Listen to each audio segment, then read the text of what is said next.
Ambassador, thank you for talking to Diplomatic Connections. And I would like to go back a couple of months to the summit which the Baltic heads of state held with President Trump and other members of the administration. Could you give us your take on what happened at that particular summit? Well, we have evaluated the results of summit, and they are, to our mind, very positive. It took quite a time to make all the preparations for a summit. Right. Because such summits, they don't take place so often. Well, first, this particular case, it was unique. It hadn't happened before, had it? Or had it? No, well, I think quite a number of years ago, Baltic presidents have visited Washington, but it was quite a time ago. Mm-hmm. And I think what is uniqueness in this summit, because this is an example of, really a perfect example of Baltic cooperation. Right. And that's what Baltics have in our experience, and that's what we are doing quite regularly. Right. Doing things together.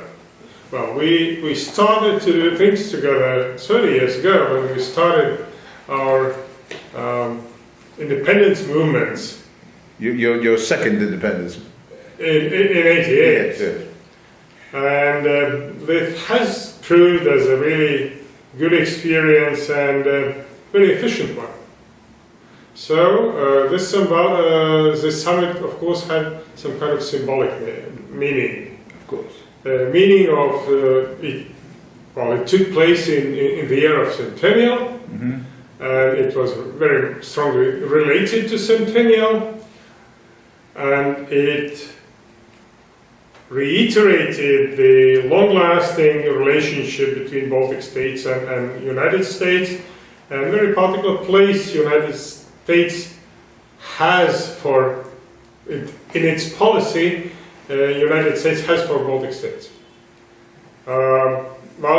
This policy has started not only since 100 years ago. All three Baltic states were proclaimed and as modern states and modern statehood.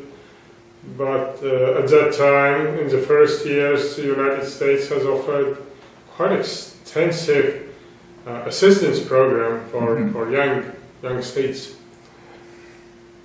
And then afterwards, when Baltic states lost their independence in 1940, the United States started in the non-recognition policy regarding Soviet occupation. Right. In July 1940. So we have this experience over the decades, a particular relationship with the United States, and I think that was really a remarkable event, remarkable summit. How we mark not only our centennial, but also this very particular relationship. And we spent quite a time in preparing a common declaration of four presidents.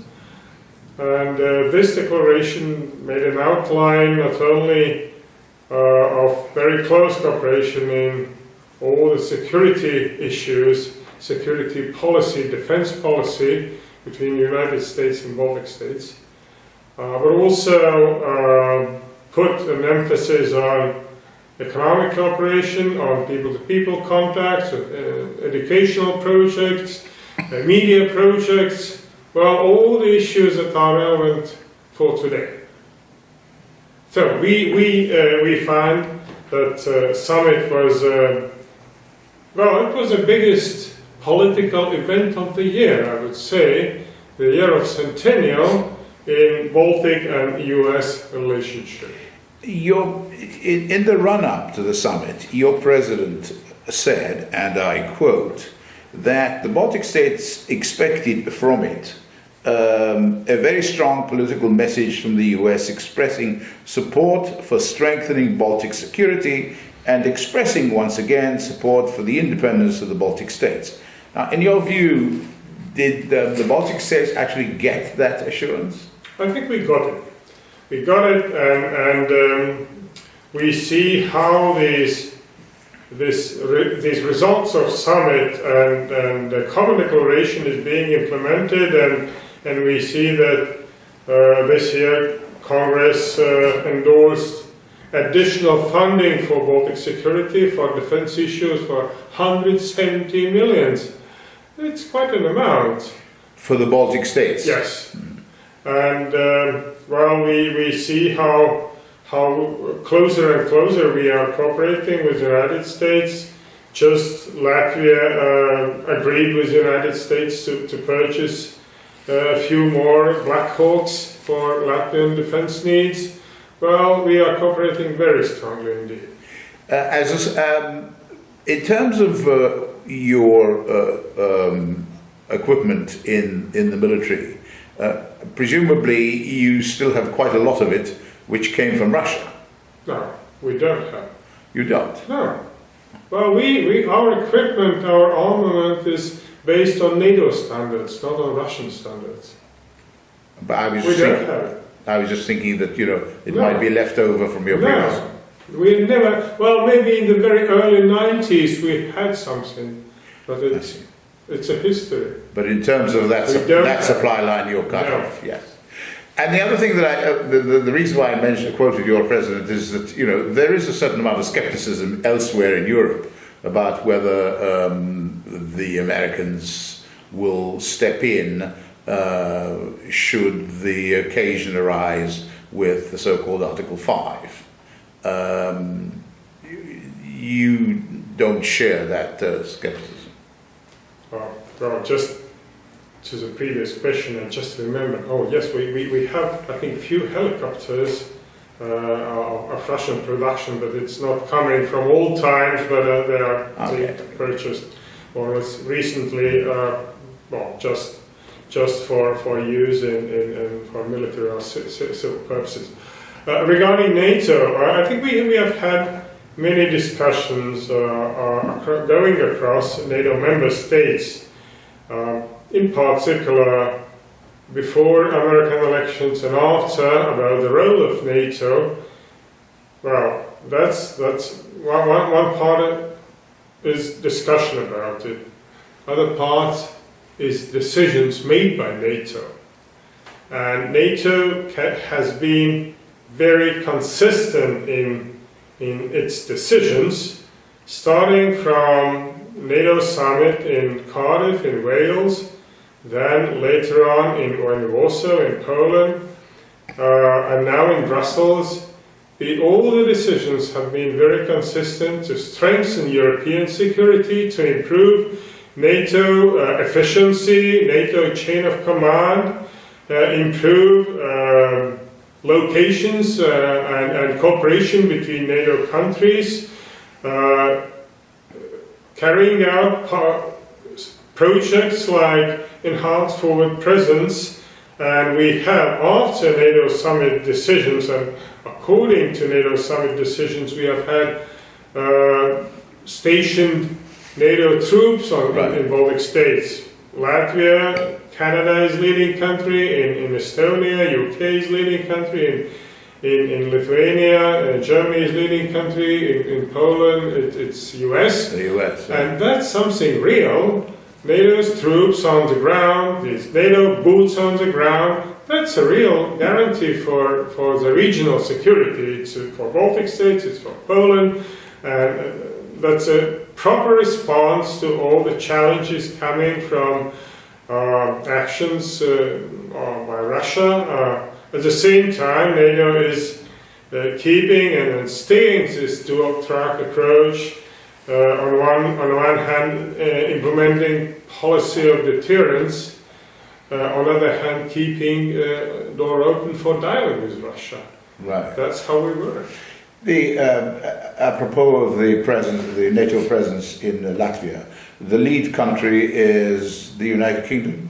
It's Canada. It's Canada. Sorry, Canada. Apart from Canada, we have 7 NATO member countries. German and Spanish, Italian, Slovaks, Hungarians. Because if I remember rightly, the Chancellor Merkel was actually in Latvia. Lithuania. Germany's leading country is Lithuania. And she was in Lithuania. Was she not in Latvia? Well, she's been in Latvia. Now she is visiting Vilnius. Right. And she will have a meeting with 3 Baltic presidents. That's what I was referring to. Prime ministers, I think prime ministers. Well, that's what happened also quite recently when 3 Baltic prime ministers met Prime Minister Netanyahu. Well, this is Baltic cooperation going on all the levels, starting from presidents, prime ministers, foreign ministers, and going down to the cooperation between ministries, agencies, and NGOs. Well, we know how efficient we can do things together. Right. In terms of the security threat, basically we're talking about Russian pressure, I presume. And in a country like Latvia, where was it 30% of the population is ethnic Russian? We have about 25-26% ethnic Russians living in Latvia, but we definitely don't consider this minority as potential threat. No, but you don't. Well, I mean, one thinks of Ukraine, and there's a more or less similar situation in terms of ethnic It's population. absolutely not similar situation in terms of the number in of Ukraine Russians. and in Latvia. In terms of the number of Russians, I mean. Well, it could be regarded as quite substantial In fact, number it's almost of Ukrainians, Russians in Ukraine or Russians in Latvia or But the question that I was Estonia. But the situation is quite different. In what way is it different? Well, first, I think we have experienced a quite remarkable understanding between different ethnicities living in Latvia, and we've never ever had any kind of conflict situations between Latvians and Russians or other minorities. Well, we have quite a lot of minorities, like Poles or Lithuanians or Ukrainians living as well in Latvia. All the confessions, Christian confessions, Protestant, Catholic, and Orthodox, they are living very, very peacefully together, and there are no some kind of conflicts or repercussions between confessions. The level of wealth is quite higher than in Russia, and that's what people know. Well, our pensions are higher than in Russia, and wages are higher than in Russia, and people have no wish to seek for protection to Mr. or ask for protection for Mr. Putin, or ask for protection to Mr. Putin, because they understand they can lose a lot if he decides something like that. But at the same time, they feel secure because Latvia is member of NATO, Latvia is member of European Union, and it's far away in all the daily agenda, daily matters. It's quite far away from Russian agenda, although Russia is our neighboring country. But we have totally different agenda. We have a common European agenda. And that's what makes difference. Of course. But so, in what way does the Russian pressure on Latvia manifest itself? Oh, it's being conducted quite regularly, and we have an experience of such policy over the decades, all kind of hybrid activities, hybrid warfare activities.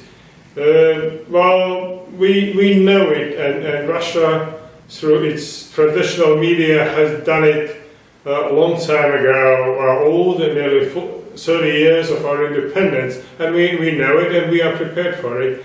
Well, Russia has never succeeded in its efforts, but well, it's still being done using media, using different traditional media, internet portals, newspapers, television, also using widely social media, Facebook or Twitter, using different kind of bots, spreading out this disinformation, spreading out fake news, using news agencies located in Latvia and giving direct instructions from Moscow what to report, what kind of news line, what kind of narratives to prepare. And narratives are also remaining the same, that well, the Baltic states are failed countries. The decision to join the European Union was the biggest mistake, and they are somewhere on the margin, and their economies are permanently losing.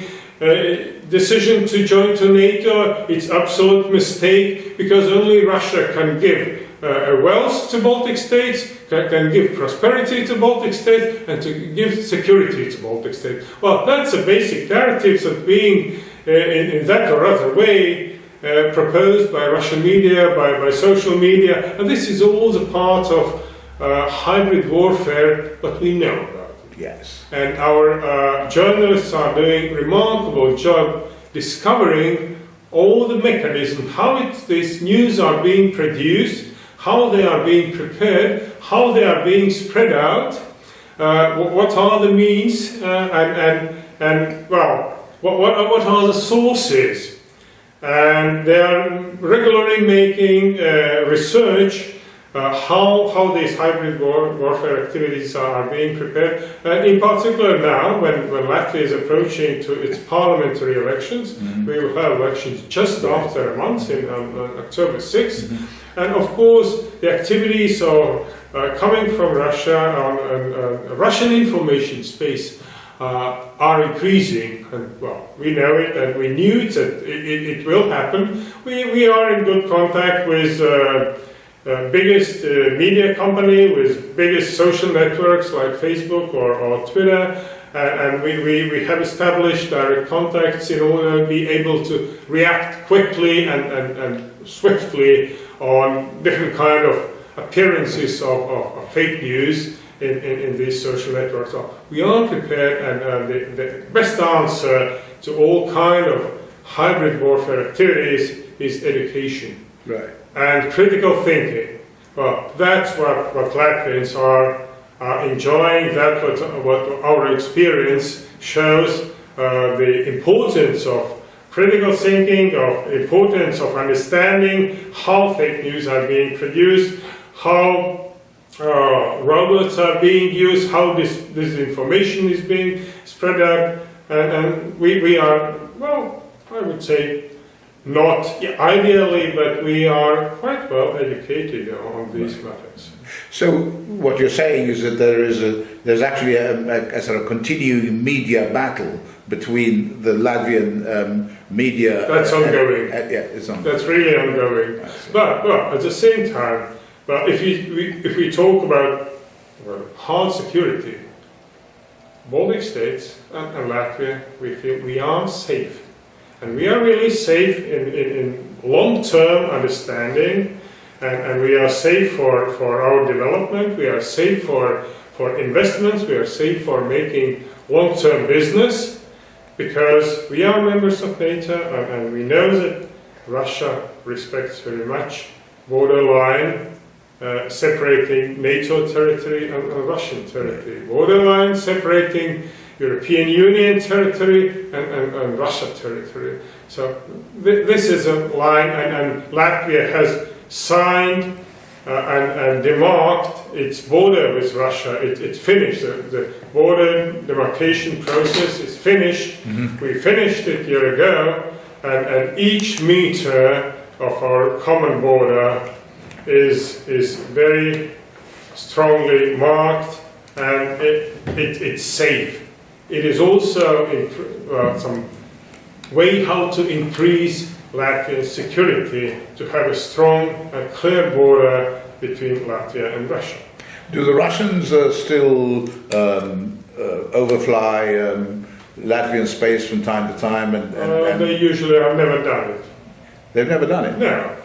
Well, maybe in the last decade. Well, they are entering shortly in Estonian airspace. That's right. Not in Latvia. So unlike Estonia, you don't have NATO squadrons there waiting to check this from happening. Because, in Estonia, I mean... Well, we have NATO forces like... No, I meant Air Force, not this NATO force. No, well, Air Force, NATO Air Force are being located in Lithuania and Estonia. Well, we have also some American Black Hawk stationed in Latvia as well. Uh-huh.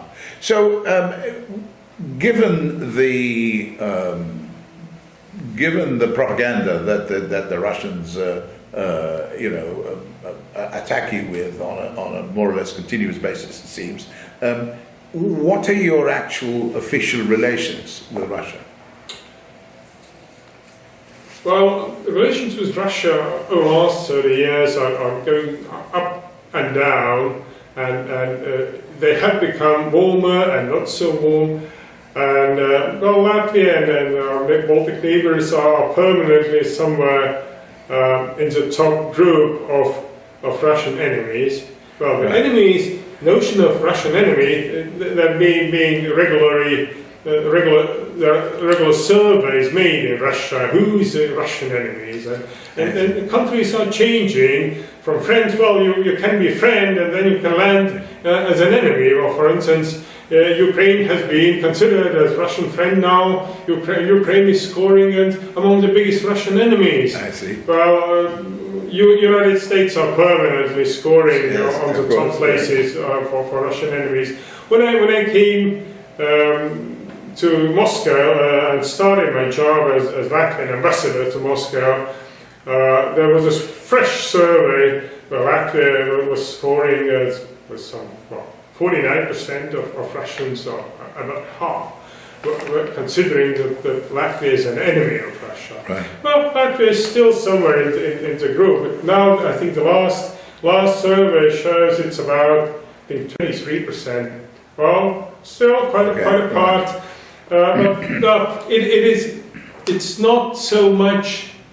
I don't think that it does reflect a real feelings of people. They may be influenced by Russian media, in particular Russian TV, and that reflection of influence of Russian media according to events that may happen or may not happen. Right. If everything is running smoothly, then we are landing somewhere down from the enemies list. If something is happening, then we are going up. But that's really some kind of reflection of influence of media. Well, otherwise, we are trying to keep a normal neighborhood relationship. Well, we are very much interested, and maybe even more interested than other countries to maintain good neighborly relationship with Russia, because Russia is our neighbor. Well, we are not going to change our geography. But well, it's of course depending more on Russia, on Russia's actions. Mm-hmm. What Russia is doing, we are ready to maintain and develop these relations. But Russia is not an easy neighbor. Although last year, we had a meeting of our bilateral intergovernmental commission, headed by our foreign minister and Russian transport minister. Well, maybe not with major push ahead of relationship, but still the commission gathered, and that as a fact is already showing that we are trying to maintain this relationship. Well, we have contacts on levels of different ministries, on the level of our foreign ministry, But as I said, it's really more depending on Russian policy, on security issues, and on our openness and wish. Well, at the same time, we are also trying to develop our economic relationship. They are tourism. They are influenced by sanctions and counter-sanctions regime, or by economic situation in Russia. When Russian economy crashed and Russian ruble crashed, then of course our export to Russia diminished quite substantially. Of course, the sanctions regime also had impact on our trade with Russia. Well, it's about 8% of trade with Russia for Latvia. That could be more. Well, it hasn't been more than 10 or 11%. But well, we are working, of course. Well, our export to Russia is quite diverse. Our import from Russia basically is oil, gas. Well, this is what I was. Hydrocarbons. They are your suppliers of oil and gas. That's right. Oil supply. I wouldn't say we are dependent on Russian oil supply, because oil is really more market oriented. Right. Gas, of course, Russia, for many decades, Russia has been the single gas supplier. Now it's over, because we are working together with our neighbors, Baltic neighbors, on market developments, and there are projects of gas pipeline, Baltic connector between Estonia and Finland. There are projects of gas pipeline connecting Lithuania with Poland. There is LNG terminal already in Lithuania, and we have bought already some LNG from this terminal. So Russia is not more the only supplier, and that's what energy union means. Common energy policy of European Union means more interconnections, more diversity of supply, more market orientation, and that works. And Gazprom has lowered its price because it's being pushed by market, and it's being pushed by European Commission. I just wanted to make one point about you mentioned Russian television, having an influence and being seen in Latvia. This is something which Americans may not understand.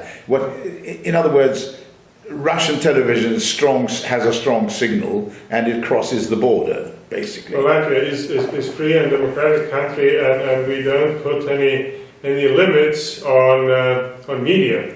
Right. So that means you can buy a package on your cable TV, buy some 5, 6, 7 or more Russian channels as well. Right.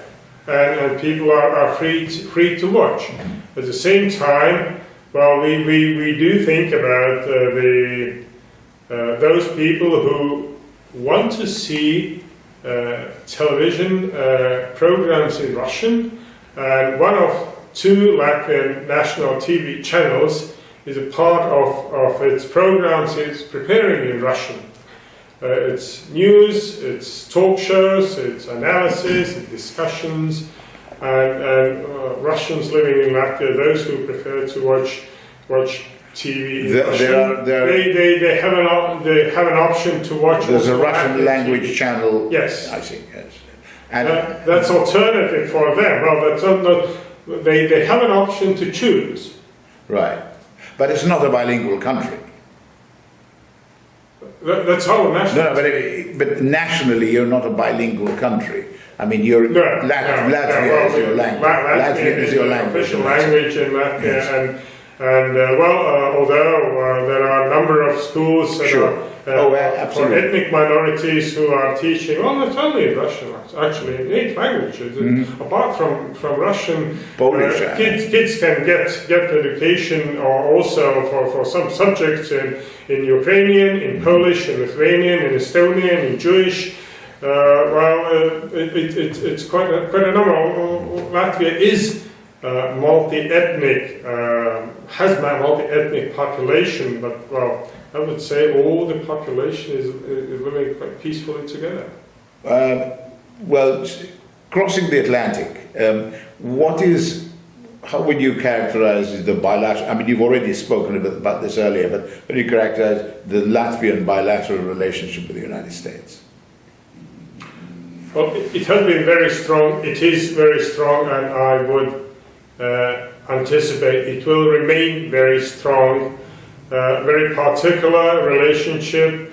We can rely on the United States as our strongest partner, partner in security policy, partner in defense policy, and we are working very actively as an embassy to increase our economic relationship. Yes. And that was a part of Baltic-US summit in April. We had also Baltic-US Business Forum in Washington, and now we are working for the next follow-up or next business forum in the fall, in end of November, and we are planning another Baltic-US Business Forum in Boston, and we are working on this agenda. Again, we are working all 3 together. What are the numbers of US-Latvian trade? In total, we have goods and services are close to 700 million US dollars, and we are working to increase these numbers, and numbers are increasing. I think we have still space to grow, and I'm happy that the investments are going both directions. It doesn't mean that only Americans are investing in Latvia, but also Latvians are investing in the United States.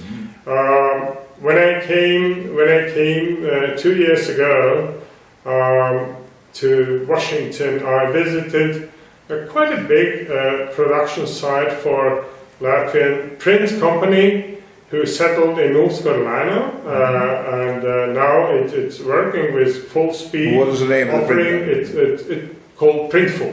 Okay. Company's name is Printful. It's working for American East Coast market. They have also a production site in California, and working on print on demand, and employing some 200 persons in their production site.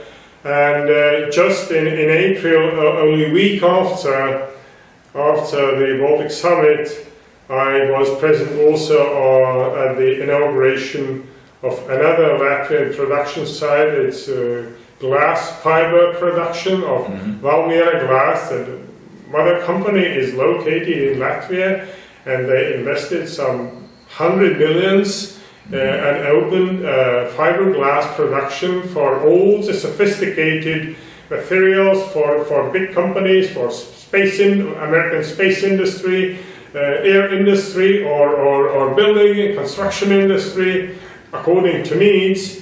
And they are employing about 500 persons, 500 jobs for Georgia. It's in Dublin, Georgia.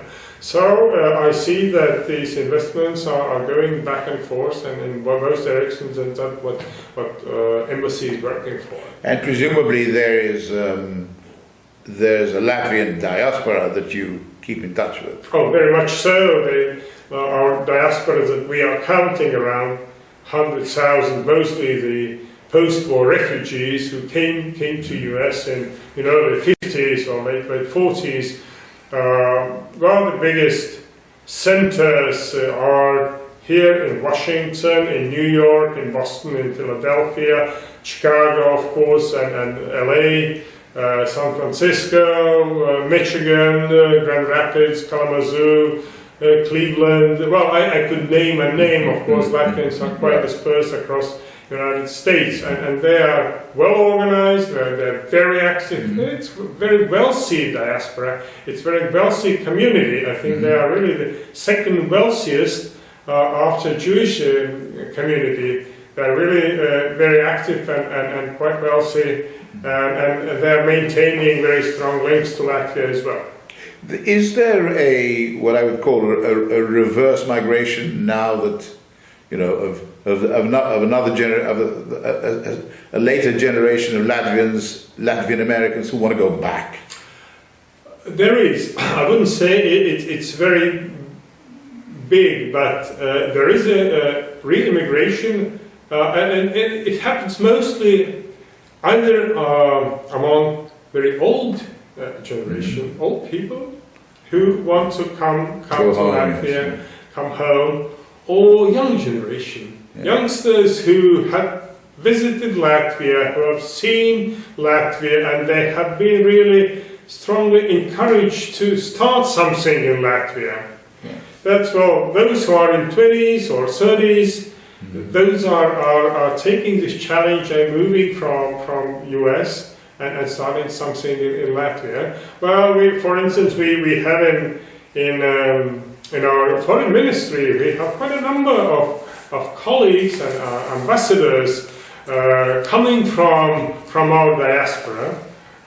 Who were originally Americans? Yes, well, for instance, currently our Undersecretary for European Affairs, Solveig Silkala, she's born in Australia. She's working over 20 years in our ministry. Our ambassador in Turkey, he's coming from United States. Our ambassador in France, in Paris, he's born in United Kingdom. But there are quite a number of colleagues working as diplomats, working in our foreign ministry, and I think they're very satisfied that they have made this choice. You mentioned the European Union and Latvia's membership of the European Union. If the referendum to join the European Union were held today, the way it was held in 2003, I believe, yes, what would be the result? Would it be more people wanting to join the Union or less? Now that they know about the Union, if you say. Yes, it's quite difficult to predict. I would definitely say that the majority would endorse membership for European Union, although Latvians basically are very critical to everything, starting of course with their own government. They're most critical to the government, and that's normal, as it should be. But they're always critical to European Union. They have been critical to European Union, but at the very end, when we voted in the referendum, then 2/3 or 67% voted for membership. Yes, absolutely. I was just wondering if I don't know whether we would have more if those percentage. Those aspirations, it's really difficult. Had those aspirations been justified? I mean, I think so.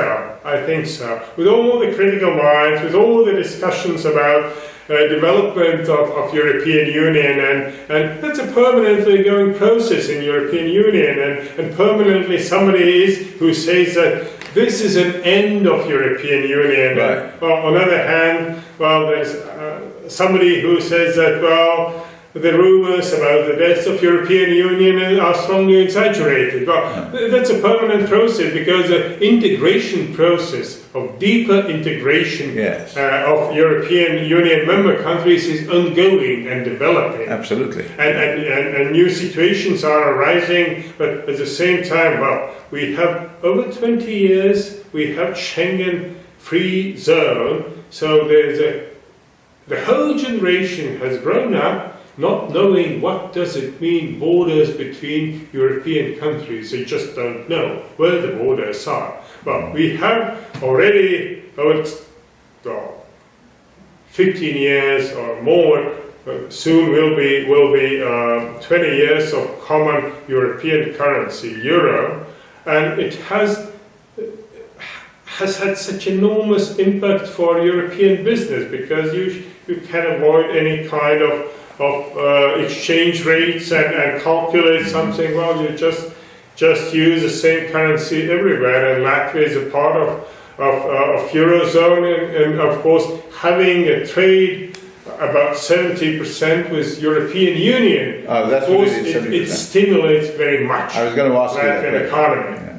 So your trade is, so the European Union is your largest trading partner? It is. Well, the largest trading partner in general, it's European Union countries, and among member states, it's of course our Baltic neighbors. Right. It's United Kingdom, it's Germany, it's Poland, it's Sweden. Well, these are countries where we have our traditional markets. So no Brexit effect in Latvia? Not yet. Well, but certainly Brexit is an issue, very important issue for European Union. Although, well, I came to Washington from London. I was ambassador in Yes, London. indeed. And well, I see still there are so many unanswered questions to the consequences of Brexit, and still quite a lot of opposition within the United Kingdom. Well, the negotiations, well, they are ongoing, but they're not going You mean not everybody? easy. You mean not all the Brits have gone crazy? Well, certainly not all the Brits are supporting this. Yes, yeah. And of course, you know, the thing is that it seems to me from here that there would be no deal before deadline. It is possible. It is possible that there might be no deal, and then United Kingdom for the rest of European Union will become just third country. Absolutely, yeah. What is, well, it's hard to believe, it's hard to imagine what are the consequences, but well, formally it is an option. But from the other point of view, that is from the European Union's point of view, I mean, what is the impact of all this, other than, you know, obviously the fact that it's unfortunate that Britain is leaving? But I mean, from the Latvian point of view, let's say, how does this affect you, other than you're going to have to restructure your trade relationship with the Brits and presumably your immigration relationship with the Brits? Well, I think it has certainly political implications. It might have political implications on policies of European Union. For instance, well, United Kingdom has been always a very strong, even on the strongest promoter of single market, Right. of free market, of open market within European Union. On abolishing any kind of barriers and promoting trade, also promoting trade with the rest of the world. And if United Kingdom will not be part of this policy, then of course now we see that the reverse impact of globalization in thinking of many politicians well, across the world. Including politicians in European Union member countries, and then some kind of well, thinking regarding the state sovereignty may appear also on the issues of trade, for instance. May not as well, but I think Great Britain was really a strong promoter of free trade. Whether it may have an impact when Brits will leave, well, we will see. It may. Brits were a very strong promoter of common European security. Of course, they will remain NATO members, and of course, the very base of European security is based on NATO.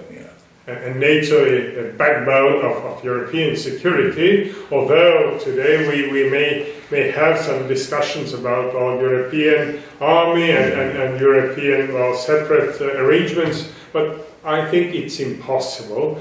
It is impossible, but at the same time European Union can do a lot. and can do things that NATO can't. For instance, European Union can promote European military mobility. Right. That's what we don't have today, because, well, militaries, they know quite well where the borders are. Right. Well, just tourists, students don't know where the borders are. Militaries know. Yes. And that this increasing military mobility that enhances in total the all European security, because militaries are more mobile, more quick in reaction, more efficient in their reactions, and that's what matters today. Do you think, coming to your elections, do you think that the results in Sweden, in nearby Sweden, not neighbouring Sweden, would have any impact on your elections? Well, it's really difficult to judge. I mean, you don't have a very strong. Your right wing is not very strong, is it? We have always, since independence, we have always had centre-right government. You always had a coalition government. Coalition, yes, but always centre-right. Right. I see. Never leftist government. Oh. That's Latvian experience. Right. See. So. Well, I don't know whether they have an impact. I think first, of course, well, Swedes have to assess the results of elections and think how government could be established and what shape it may have. Well, Latvia has always had the tradition of coalitions, and three-party coalitions are quite a normality for Latvia. Well, maybe because of our election system, we have proportional election system. We don't have majority election system, and we don't have a election system like Americans have, that winner takes all. Winner takes all, yes. Well, we have results proportional, and of course I would expect that next coalition government will be also, next government will be coalition government. Yeah. But what will be the shares, I don't know. We have to wait a few weeks. Yes. Right. We're coming towards the end, by the way. To the outsider, to say many Americans who are not of Latvian origin and to many others, it's very hard to actually differentiate between one Baltic nation and another. I mean, one sort of thinks of them as a group. So how would you confront this, and what would you tell people that's different in Latvia from Estonia and from Lithuania? I mean, Latvia is kind of the ham and the sandwich, isn't it, really? I mean, because that's right. Probably we are very true Baltic nation. We have common or similar language with Lithuanians. Although we can't talk to each other, we can't understand each other, but there is a similarity in languages with Lithuanians. So Lithuanians are a Brazil nation based on language. With Estonians, we have common history. We were, in medieval time, we were both a common part of state Livonia. We are having common history, and that gives also a very good understanding on many issues with Estonians. Well, now we are communicating to each other in English. Right. We have common traditions like song festivals.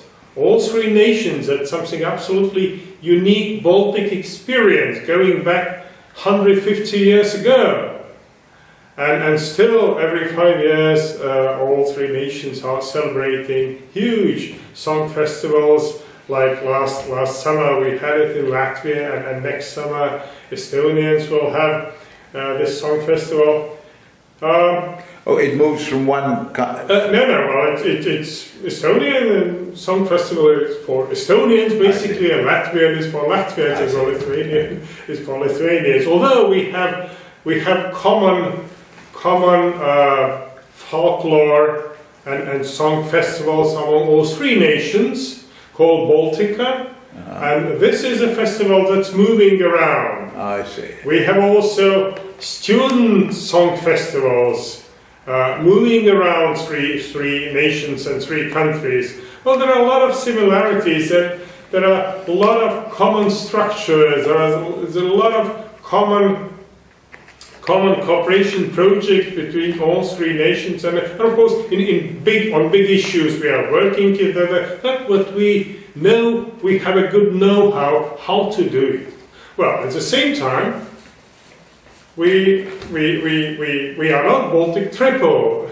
We are separate nations, separate countries, separate states, although our government should look always back and forth and to the right and to the left, or to the north or to the south, if they are deciding upon new taxation issues. They always should compare what kind of taxes are in neighboring countries, in Estonia or Lithuania, because if the taxation will be more favorable in Estonia, for instance, the Latvian companies will move to Estonia, and vice versa. Estonian companies will move to Latvia if there will be some tax benefits or so in Latvia. Well, that's why. Well, that is beneficial for all countries. We are in permanent competition with each other, and that is beneficial for all three, because we should be fit to compete. Right.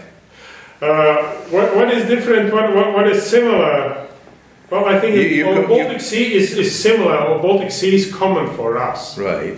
We are quite flat countries. You compete in soccer, I presume, in football? Well, we compete in soccer, indeed. We don't compete in ice hockey. In ice hockey, actually, only Latvians are scoring more or less. Well, we have always been in world champion finals, final group, and we are scoring better maybe than other Baltic nations in ice hockey. Well, we are competing very strongly in basketball. It's one of the most in Latvia. It's probably the second popular sport after ice hockey, and we are competing very strongly with Lithuanians that are permanent rivals, and Estonians as well. Well, we are happy to compete. Right.